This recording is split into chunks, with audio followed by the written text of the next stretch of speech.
Hello বন্ধুরা, সবাই কেমন আছেন? আশা করি সবাই ভালো আছে, সুস্থ আছে। তো এই ঠান্ডা বলতে গেলে ভুল, সরি, এই বর্ষাকালে এই গরম গরম লুচি আর ছোলার ডাল খেতে কার না ভালো লাগে। তাই যেই ভাবনা সেই কাজ। অলরেডি আমি ডালটাকে সিদ্ধ করে রেখে দিয়েছি, আর তার সাথে সাথে আমি চলে যাচ্ছি মশলা বাটতে। মশলাতে কিছু দেবো না, একটু আদা বাটা আর একটু কাঁচা লঙ্কা বাটা। আপনারা কাঁচা লঙ্কা নাও দিতে পারেন। আর তার সাথে গোটা জিরে একটু বেটে নিলাম।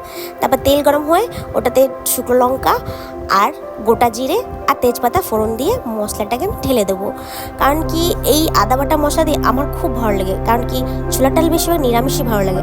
আর তার সাথে সাথে যেই মশলাগুলো উপকরণ সেগুলো হচ্ছে নুন, একটুখানি হলুদ গুঁড়ো, একটু ধনে গুঁড়ো, একটু জিরে গুঁড়ো আর একটু স্বাদ অনুসারে আপনারা যেরকম লাল গুঁড়ো মশলা আপনারা যেটা খেতে পছন্দ করেন। তো ভালো করে ওটাকে কষিয়ে তারপরে আমার লুচি আর ছোলার ডাল রেডি।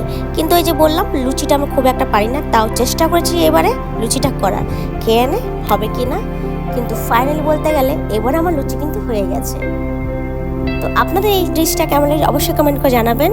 কার কার পছন্দ এই খাবার। আসছি নেক্সট ব্লগে, টাটা।